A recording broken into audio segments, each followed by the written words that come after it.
Hello everyone. तो कैसे हैं आप सभी? आई होप आप सभी लोग ठीक होंगे। Welcome to explore coding with Kaif. तो दोस्तों, मैंने पिछली वीडियो में ना HTML में फॉर्म टैग के बारे में समझाया था, ठीक है, और हमने उसे अच्छे से समझ लिया था, ठीक है। आज की वीडियो में हम कुछ फॉर्म्स के बारे में ही नई चीज एक्सप्लोर करेंगे, ठीक है। तो जल्दी से आगे अपने यहाँ पे फोल्डर क्रिएट कर लो डे 7 नाम से। आज हमें 7 दिन हो चुके हैं और यहाँ पे आके एक फाइल क्रिएट कर लो index.html और बॉयलर प्लेट ले आओ अपना, शिफ्ट और 1 क्लिक करके इंटर, ठीक है। अच्छा, अब हम कुछ नई चीज पढ़ना चाहते हैं फॉर्म्स के बारे में। तो सबसे पहले तो हमने फॉर्म को लिया है, ठीक है। अब हम नई चीज क्या पढ़ने वाले हैं?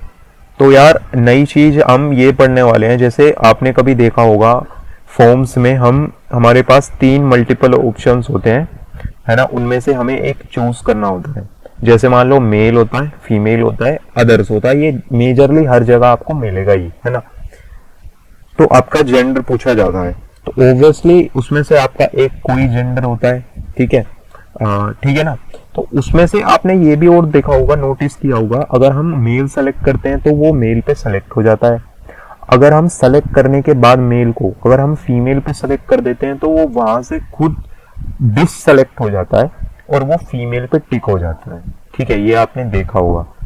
तो ये होता है अपना ये फॉर्म्स की वजह से। और इसमें एक टाइप होता है रेडियो। तो थोड़ा एक बार करके देखते हैं, ठीक है। तो सबसे पहले आओ यहाँ पे लिखो इनपुट और टेक्स्ट टाइप में ना रेडियो लिख देना, रेडियो। अब एक बार यहाँ पे शो प्रीव्यू पे करना और ये यहाँ पे आपको स्क्रीन दिख जाएगी, ठीक है। ओके, अब इसको एक बार लेबल कर देते हैं, किसके साथ? इस नीचे वाले इनपुट के साथ। तो यहाँ पे लिखते हैं हम मेल, ठीक है। यहाँ पे मेल लिख दिया तो ये हमारे को सेलेक्ट करने का ऑप्शन आ गया मेल का, ठीक है। अब ऐसे ही हम फीमेल का बना लेते हैं। तो चलो फीमेल का लेबल कर लेते हैं सबसे पहले। तो यहाँ पे लिखते हैं फीमेल, ठीक है। उसके बाद लिखते हैं हम इनपुट टाइप में रेडियो। यार देखो, आपको ये तीनों सेलेक्ट करने बनाने हैं ना, तो टाइप तीनों का सेम ही रखना पड़ेगा, ये बात याद रखना, ठीक है। तीनों का टाइप सेम रखना पड़ेगा, ये काफी इंपॉर्टेंट है। अब यहाँ पे एक अदर्स का ऑप्शन डाल देते हैं, अदर्स, ओके। अब एक इनपुट डाल देते हैं, इनपुट डाल देते हैं और इसमें लिख देते हैं रेडियो, ठीक है। तो हमें 3 मिल गए, है ना, मेल, फीमेल और अदर्स। अब यहाँ पे एक बटन बना देते हैं, तो इनपुट टाइप में सबमिट डाल देते हैं, ठीक है। इससे क्या होता है ना, इससे एक बटन मिल जाता है। पिछली वीडियो में मैंने बटन नाम से बनाया था, बटन हम बटन नाम से भी बना सकते हैं, हम इनपुट नाम से भी बना सकते हैं, बस उसका टाइप जो है ना हमें सबमिट लिखना पड़ेगा, ठीक है। अच्छा, ये तो ठीक है। अब मान लो हमें इसमें से कोई एक सेलेक्ट करना होता है, यही तो कॉन्सेप्ट होता है। तो मान लो मैंने मेल सेलेक्ट कर लिया, ठीक है। अब क्या मैं फीमेल भी सेलेक्ट कर पा रहा हूँ? हाँ यार, ये तो मैं फीमेल भी सेलेक्ट कर पा रहा हूँ। पर ऐसा जनरली आपने देखा नहीं होगा कि हम दोनों को सेलेक्ट कर पाए ऐसे केस में, ठीक है। इसमें कोई एक ही सेलेक्ट होना चाहिए, है ना यार, 2 जेंडर थोड़ी ना हो सकते, तो एक होना चाहिए। तो उसको हम कैसे सोल्व करते हैं? तो यार देखो, इतना लिखने से आपकी ये प्रॉब्लम तो सोल्व नहीं होगी कि आप सबको अलग अलग सेलेक्ट कर पाओ। तो ये प्रॉब्लम कैसे सोल्व होती है? तो ये प्रॉब्लम सोल्व होती है, इन तीनों इनपुट का नाम ना सेम रखना पड़ेगा, ठीक है। अब इसके पीछे लॉजिक है ऑब्वियसली कि सेम क्यों रखना पड़ेगा यार। सेम इसलिए रखना पड़ेगा क्योंकि इन तीनों ऑप्शंस में से एक हमको सेलेक्ट करना होता है। तो सबसे पहले हम नेम लिखते हैं, इसमें लिखते हैं जेंडर। हम इसमें यहाँ पे नेम लिखते हैं, हम इसमें लिखते हैं जेंडर। हम नीचे आके नेम लिखते हैं, हम लिखते हैं जेंडर। तो इन 3 में से हमको कोई एक सेलेक्ट करना है, जैसे कि मेल या फीमेल या फिर अदर्स, इन, ठीक है। तो हम एक को सेलेक्ट करते हैं। तो देखो, ये अपने आप ही ना डिससेलेक्ट हो गए, सॉरी, एक सेकेंड, इसको 1 मिनट रिलोड, ये थोड़ा ना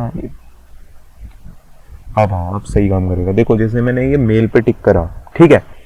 अब मैं यहाँ पे मान लो फीमेल पे टिक कर दूं, क्या दोनों हो रहे हैं? नहीं यार, वो ना यार पिछली अभी थोड़ी ये दिक्कत हो गई थी, ये ना मतलब ये जो शो प्रीव्यू होता है ना, इसमें ये खुद रिलोड नहीं होता, ये दिक्कत है।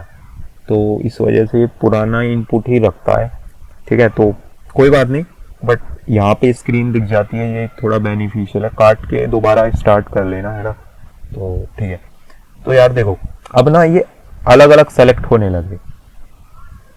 एक सेकेंड, ये अलग अलग क्यों नहीं हो रहे हैं यहाँ पे? मैंने इनपुट में, अच्छा ओहो, टाइप में यहाँ पे जेंडर मैंने इस सबमिट के अंदर डाल दिया, ये मुझको इस रेडियो के अंदर डालना था। सॉरी यार, सॉरी, हाँ सॉरी, तो ये गलती हो गई, सॉरी दोस्तों। तो यहाँ पे देखो, ये मेल, फीमेल और ये जेंडर, ठीक है ना। तो ये तीनों सेलेक्ट हो रहे हैं, ठीक है। अब ना तीनों तीनों कह रहा हूँ, तीनों में से कोई एक सेलेक्ट हो रहा है। तो इनमें से देखो अब एक सेलेक्ट होने लगा। क्यों होने लगा? क्योंकि हमने तीनों का नाम सेम कर दिया।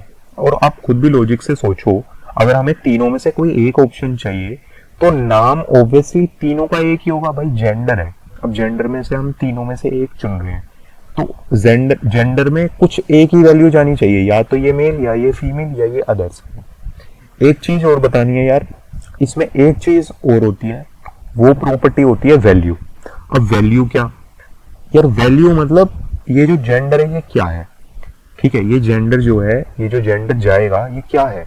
ये मेल है तो मेल लिख दो, है ना। इसकी वैल्यू मतलब ये जो जेंडर है इसकी वैल्यू होगी मेल। जैसे यहाँ पे ये नेम है ना, इसकी वैल्यू है जेंडर। तो ऐसे ही जब ये बैकएंड में जाएगा, वहां पे यार बैकएंड में ना काफी चीजें होती हैं, ठीक है। तो इसको हम ऑब्जेक्ट बोलते हैं वैसे। तो अभी इसको ऐसे समझ लो, बस मैं जैसे बता रहा हूँ ऐसे ही समझ लो आप, कि नेम में जैसे जेंडर है ना, तो ऐसे ही बैकएंड में क्या दिखाई देगा हमको कि जेंडर के अंदर मेल चला गया है, ठीक है। जेंडर के अंदर मेल चला गया है। या फिर यहाँ पे आते हैं हम, यहाँ पे भी लिख देते हैं वैल्यू, इसकी वैल्यू रहेगी फीमेल, ताकि हमको वहां पे पता चल पाए ये जो जेंडर आया है इसका डेटा क्या है, ये फीमेल है, मेल है। अब ऐसे मैंने बस नाम ही तो सेम करा है, इससे तो बस आप सेलेक्ट कर सकते हो दूसरे को, बट डेटा नहीं भेज सकते। उसके लिए हमको ये लिखना पड़ता है, ठीक है। तो ये लिख दिया हमने, यहाँ पे फीमेल लिख दिया, इसकी वैल्यू कर देते हैं अदर्स, ठीक है, अदर्स कर देते हैं, ओके। और कोशिश करना यार कभी भी ना, ज्यादातर चीजें आप कोई भी लैंग्वेज पढ़ रहे हो, ये HTML के लिए ही नहीं है, कोई भी लैंग्वेज पढ़ रहे हो, ज्यादातर स्मॉल केस में सारी चीजों को लिखने की प्रैक्टिस किया करो, है ना, थोड़ा सही रहता है। ओके, वैसे उससे कोई फर्क नहीं पड़ेगा, बट अच्छे कोड प्रैक्टिस के लिए है ये, तो ठीक है, ठीक है। तो अभी हमने समझ लिया, हाँ यहाँ तक तो ये हमारा हो गया। ये सबमिट में डाल दी क्या मैंने? अरे यार, ये सबमिट में बार बार क्यों आ जाती है वैल्यू? ये यहाँ पे डालनी थी, ठीक है। तो यहाँ तक देखो अपन समझ गए अभी, ठीक है।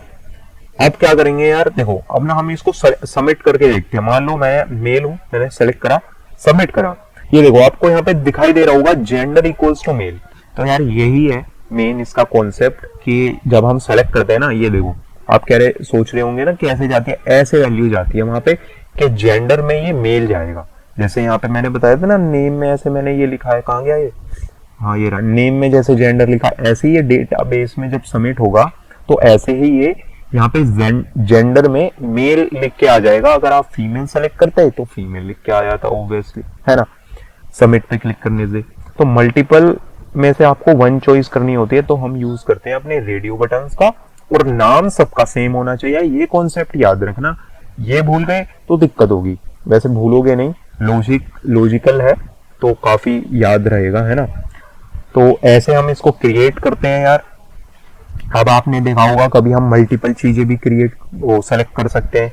जैसे आप मान लो कार की कोई वेबसाइट बना रहे हैं, आपसे कोई पूछ रहा है फेवरेट कार बताओ, तो आप उसमें मल्टीपल भी सेलेक्ट कर सकते हैं। ये भी हो सकता है मेरे को मल्टीपल चीजें पसंद है, तो उसके लिए भी ऑप्शन होता है HTML में, चेक बॉक्स नाम से, वो मैं अगली वीडियो में बताऊंगा।